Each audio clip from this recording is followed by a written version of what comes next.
Bondar, our famous first woman in space, it isn't generally known in Canada, but she was depressed, massive depression for the first 2 weeks after she landed.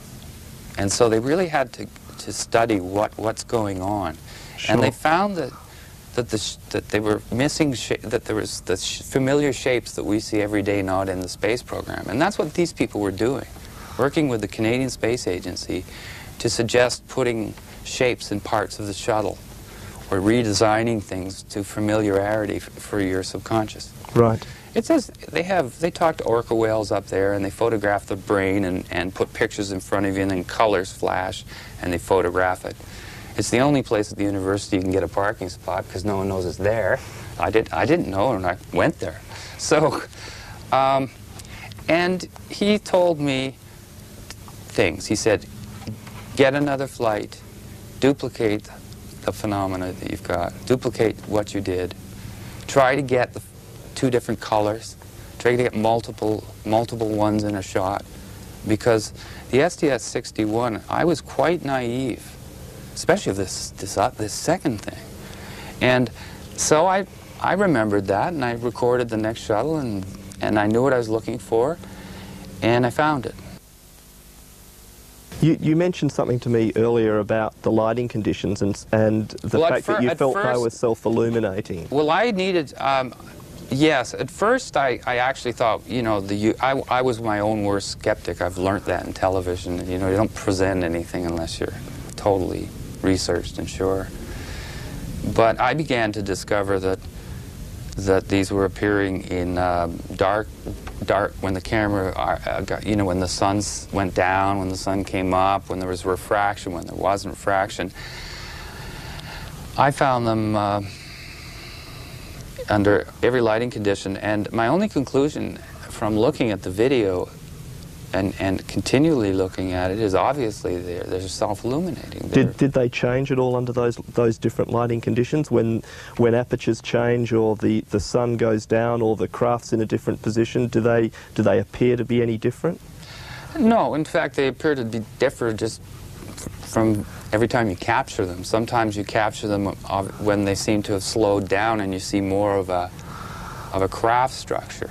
When they're moving very quickly, you'll see this long streak. Right. But the interesting thing is, after after 1,000 of them, and I still photographed them, you lay them side by side and you start to see common things. You start to see markings. You start to see kind of shape.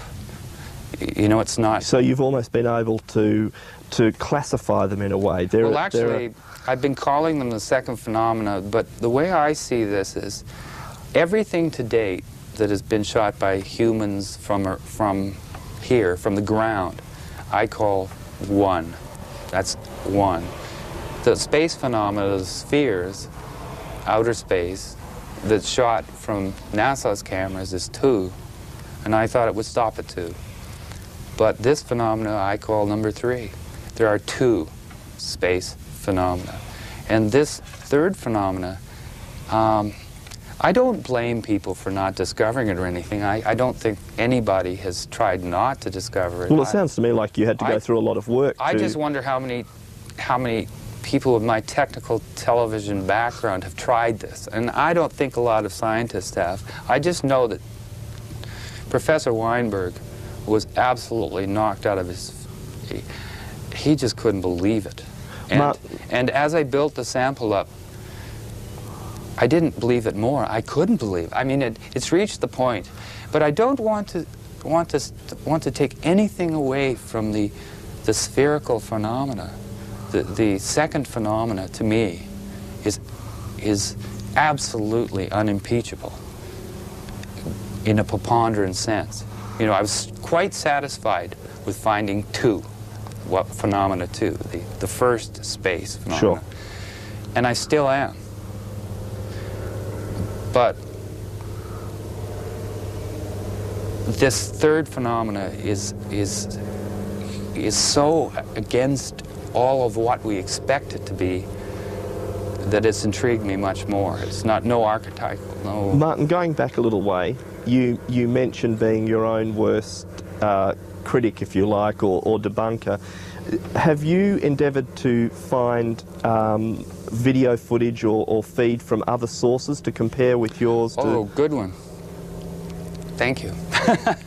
Yes, yes. I did everything. I taped through 2 different cable systems. I taped into direct dishes, and then the most extraordinary discovery of all was I recorded CNN's live feed of a recent shuttle. I think it was STS-86 or 84, one of them, of the docking. And even though I guess a lot of people were looking for the spherical thing that knew about them, I was looking for the third phenomena, because I can see it now, you know, with that, my eye can catch it. And this, to me, would show that it has nothing to do with my machines, and it has nothing to do with the dishes, and this looked like good. And it also was a great chance for me to prove to myself that what you were saying was really there. I believe that if this is there, it has to be there all the time. It can't not be there and be there. And so I figured I'd take the biggest chance of all. And so I broke down the CNN footage. There they were. And even on the CNN footage? Yes. And, well, it's documented, and I don't think CNN even knew what they were seeing. But what stunned me is that was almost, well, how much more do you need, you know? I really did not, I didn't want to come forward with the third phenomena, but then the second space phenomena, until I was able to be absolutely certain that this had some substance to it.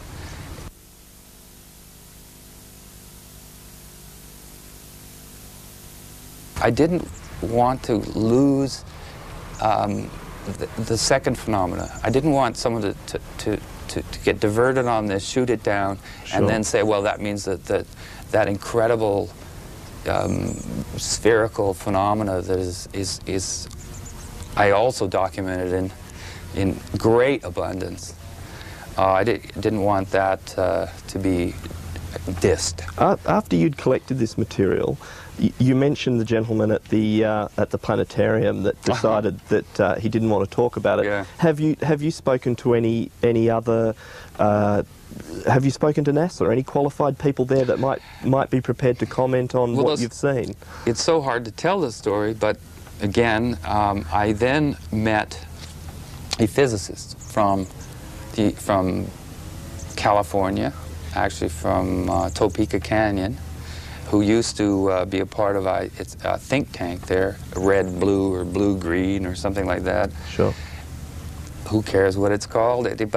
But the fact is, he was very, very interested in the scientific end as well. We stayed away from anyone that was going to have gray aliens and things in it. You know, we were really looking to substantiate it as just there.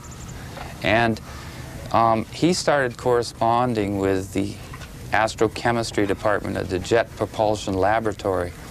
And the extraordinary thing about that is that he didn't communicate on my behalf with just that department. He communicated with the head of the astrochemistry department. And I've turned over the documentation which outlines